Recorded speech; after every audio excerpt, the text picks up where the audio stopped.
Hey guys, this is chapter 1. This time we're going over 1.4 other effective sampling methods. Last time we went over random sampling, but here we have stratified samples. So stratified sampling. So stratified sample is obtained by separating the population into non-overlapping groups. So that's the most important part is the non-overlapping part. Non-overlapping groups called strata, and then obtaining a simple random sample from each stratum. So something that we could kind of throw in there is grabbing people. So if we were to test I don't know, some sort of medication, we could think of like putting people into different age groups or putting people into different, I don't know, levels of cholesterol or different levels of blood pressure, and kind of throw stuff like that in there. So people that are in different age groups, there's not one person that could be in like the 20 to 30 age group and also be at the 40 to 45 age group. So looking at those, that's how we could separate them. Definitely non-overlapping. So non-overlapping being that there's not one person that belongs to more than one group. And that's about it there. All right, so the president of DePaul University wants to conduct a survey to determine the community's opinion regarding campus safety. So the president divides the DePaul community into 3 groups: resident students, non-residents, and staff. So that he can obtain a stratified sample. Suppose there are 6,204 resident students, 13,304 non-resident students, and 2,401 staff, for a total of 21,909 individuals in the population. The president wants to obtain a sample size of 100, with the number of individuals selected from each stratum weighted by population size. So the resident students that make up, or the resident students that make up 28% of the sample. And the way we got it is we just divided those two numbers. So yeah. Then we look at non-resident students. They account for 61% of the sample. What we did is we divided 13,304 by 21,009. And that's how we got that 20 or 61%. And lastly, staff makes up 11%. So same thing there. So they divided the 2,401 by the 21,909. And we got those 3 different those 3 different percentages. Now the way we would break up this strata is, let's see, do we have the next page? All right, so how we could break up, or how that strata is broken up, is we have the population here. And it looks like we have, we could say resident and non-resident and staff here. And that's how it was broken up. There's not one person that could be both in resident and non-resident, or resident and staff, and also be in a different group. So that's how we have that. And then we have those different percentages. So what we could do, one way of generating those great groups is by numbering them the same way we numbered them in the previous section. So 1, 2, 3, all the way down to, for the first one, it's 28%. So we would number it off to number 28. So we would get 28 people from that list, and we could do either a random number generator like I showed you guys last time, or we could run, like, put all the names in a hat, do that. That would take a bit of time, so we kind of don't want to do that. But we could kind of run different scenarios here. Here, what they're using is like an integer distribution. So they're putting in like the minimum value, the maximum value, and from there, rolling out the different numbers that you could guess. And here, let me show.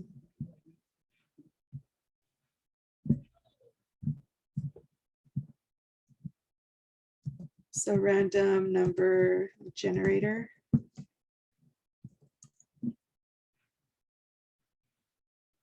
And you could either do this, so the minimum here was 1,000, the maximum, let's see, what was it? So for the residents, the maximum was 6,204. 6,204. And it doesn't look like we could do that many. So we could either do it this way or hold on. A sequence generator. There we go. So the smallest value 100, largest value 6, 4, 6204.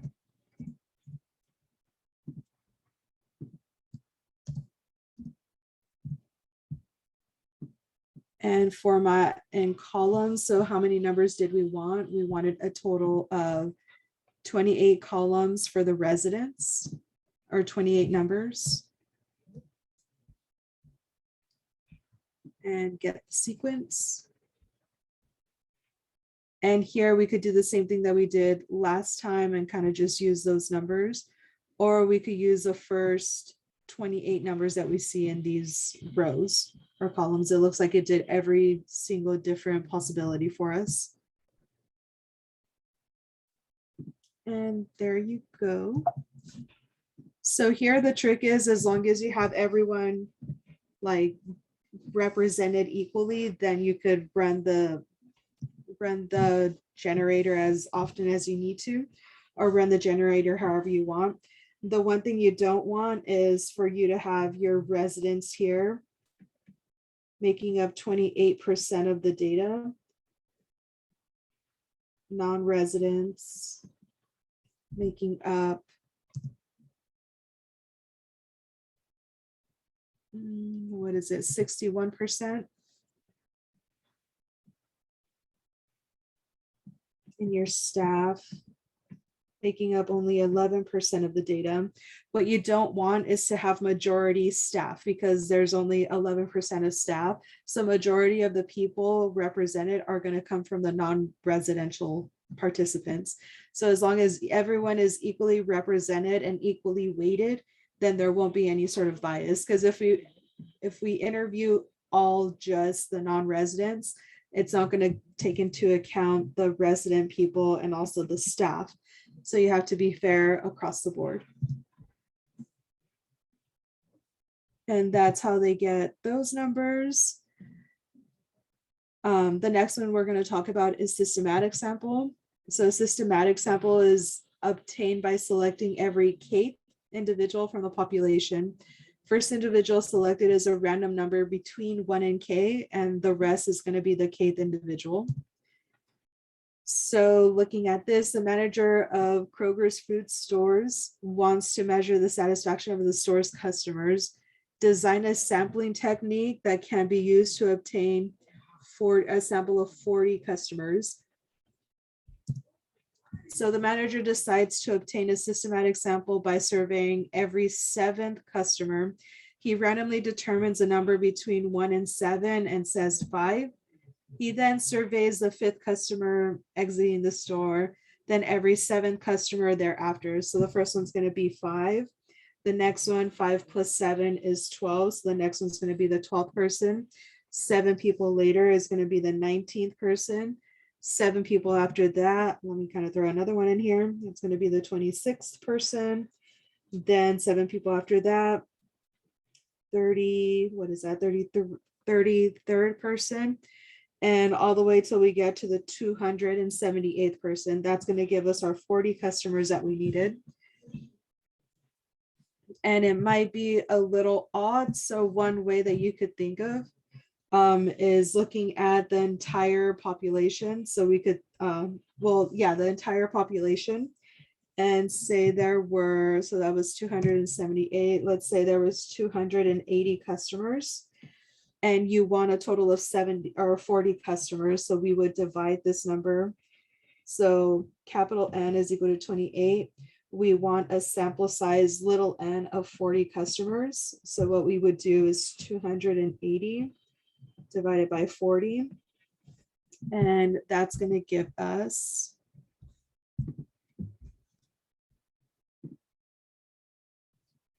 so 280 divided by 40 gives us 7. So that's where that 7 came from. So 280, then 7. The next thing we would have to do is list all the different people. So we have like the first person. So first person, second person, third person, 4, 5, 6, 7, 8, 9, 10, all the way to the 280th person. So looking at those numbers right there, we could kind of see where we want to start. So within the first 7 people, we would have to take one of those numbers. So if we take the very first one, then we're adding 7 to that. Or we could take, in this case, we didn't take the first one, we took the 5th one. So starting with the 5th person, we added 7 to that, and we continued going on and on and on. So 7 would have given us 12, and so on and so forth. So that's how we could kind of work on it from scratch. I do believe they give us an example similar to that here. Oh, here we go. We have our steps. So step 1, if possible, approximate the population size n. Step 2, determine the sample size desired. So capital N is our population size, little n is going to be our sample size. Compute our population number divided by our sample size number. The amount of the size of the sample that you want to obtain, and round down to the nearest integer. So the value is k. So k is the kth number that we're going to be using. So we're going to go every k individuals. Randomly select a number between 1 and k. So this number is called p, or call this number p. So again, we have our population size or sample size, what we currently have, what we want to obtain. The kth individual, or the k size k, is how often you're going to interview people or select people. Then randomly select a number between 1 and k, and that number is going to be somewhere between there. And then from there, the sample will consist of the following individuals. The first value that you selected here, which we called p. So p, and then k people after p is going to be p plus k. K people after this is going to be 2k. K people after this is going to be p plus 3k. And we're going to continue that on until we finish all of the different values. So here we have n minus 1 k times k. So that's how we got all of these numbers, and it might be a little bit different, might not be a little bit different, but we're going to have, if you notice, we have, this is n minus 1.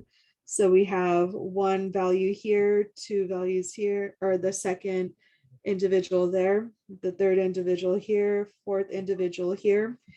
Even though it doesn't look correct, this is the nth individual here. And notice, because here we have 0 Ks, then 1 K, then 2 K. So we're kind of adding 1 to these values up here. So you end up with the total number that you wanted to end up. And we kind of forced it to work out that way because of this problem here. We wanted the size K, or sample size N here. All right, and I'm sorry I got a little excited with this one. It's one of the fun ones. All right, next one, cluster sampling. So a cluster sample is obtained by selecting an individual within a randomly selected collection or a group of individuals. So a psychologist wants to gather data regarding household income within the city of Boston. Obtain a sample using cluster sampling. All right, so suppose there are 10,493 city blocks in Boston. First, the sociologist must number the blocks 1 through 10,493. Suppose a sociologist sociologist has enough time and money to survey 20 clusters of blocks, city blocks, not psychologist, sociologist should obtain a simple random sample of size of 20 numbers between 1 and 10,493 and survey all the households within those clusters selected.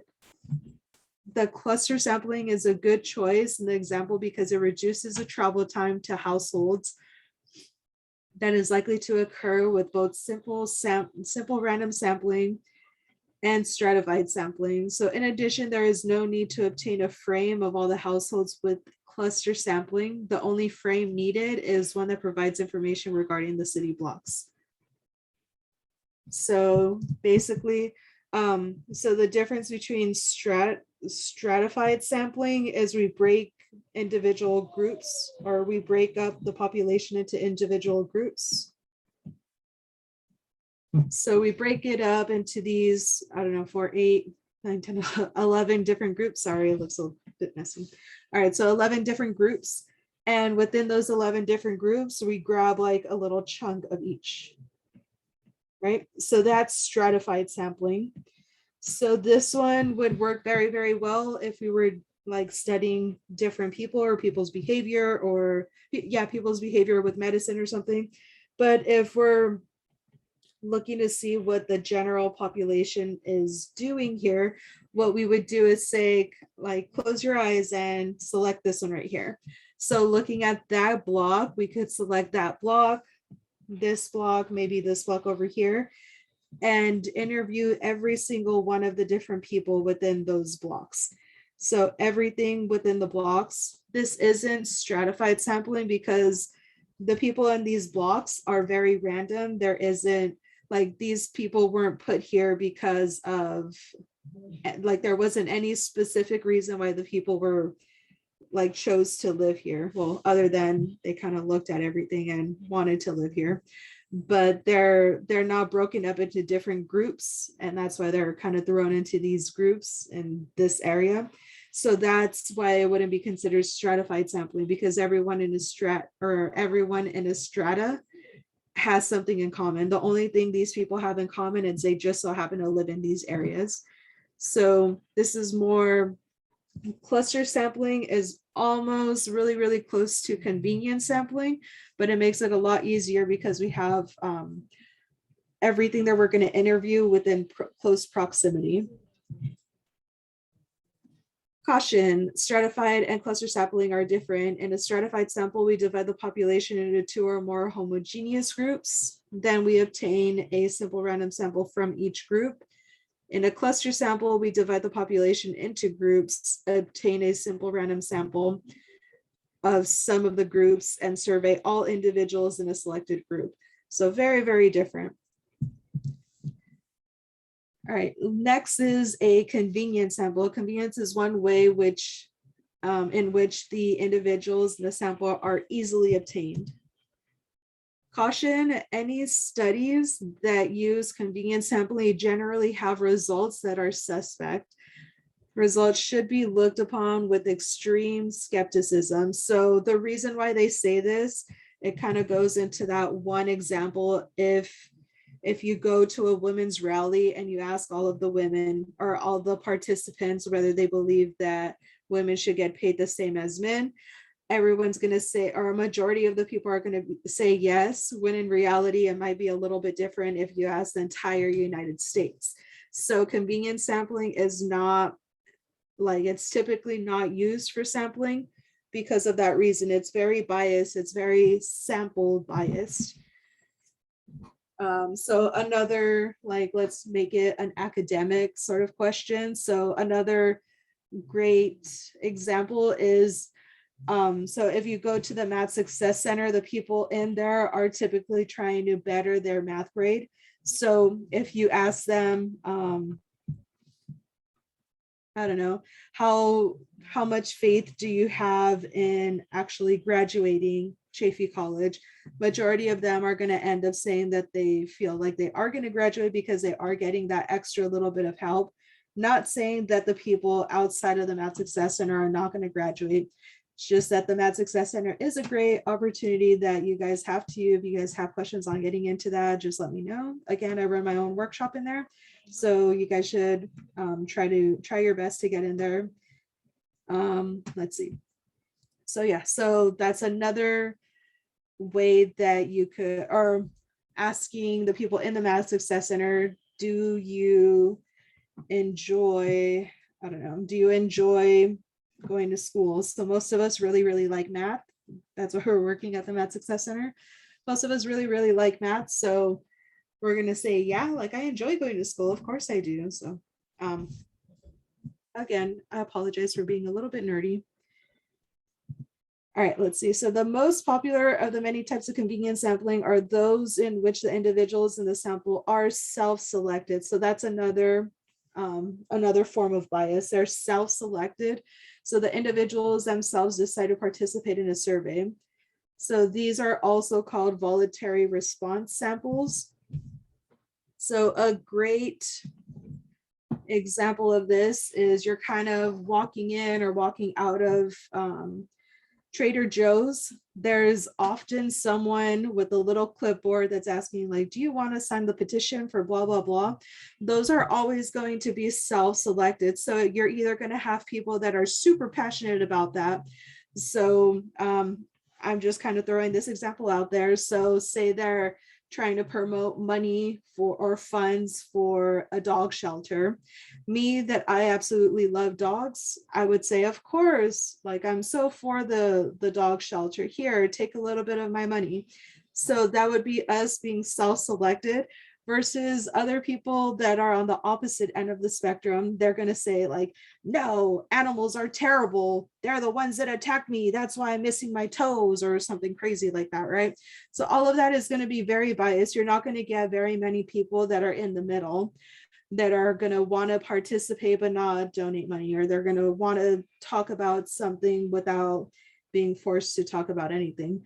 So those are typically out of convenience. The convenience samples are not going to be a great way to run your survey.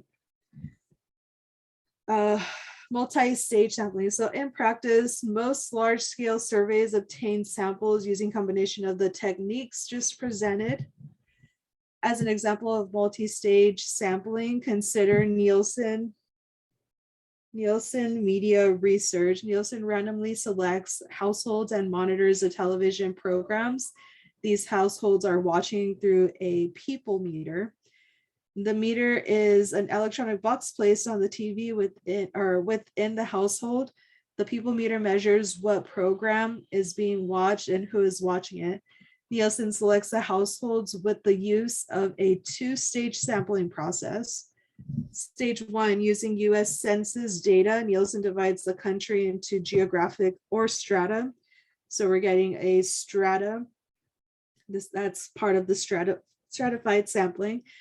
The strata are typically city blocks in urban areas and geographic regions and rural areas. About 6,000 strata are randomly selected of those. Stage two, Nielsen sends representative to the selected strata and lists the households within the strata. The households are then randomly selected through a simple random sample. So simple random sampling plus stratified sampling.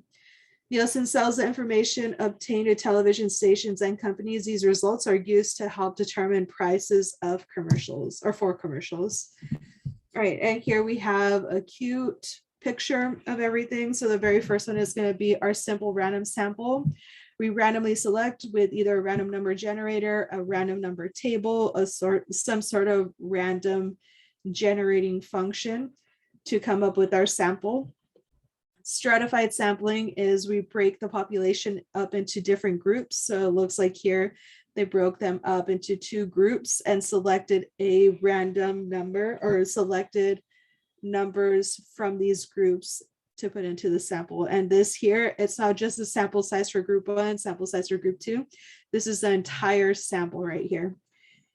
Next, systematic sampling. So we have a list of the population. And from here, we're getting, it looks like we're getting every third person. So starting with the second person, plus 2 is 5. I'm sorry, plus 3 is 5. plus 3 is 8, plus 3 is 11. So this here ends up being our sample size. And lastly, over here, cluster sampling. So we grab the entire population, we break it up into clusters. So looks like they did this right here. And they choose clusters. So it looks like they chose this entire cluster right here. And also this entire cluster right here. And the entire sample is everyone within the 2 clusters that they selected. So all of that cluster.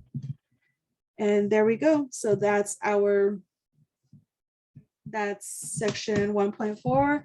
You have any questions, just email me, and good luck.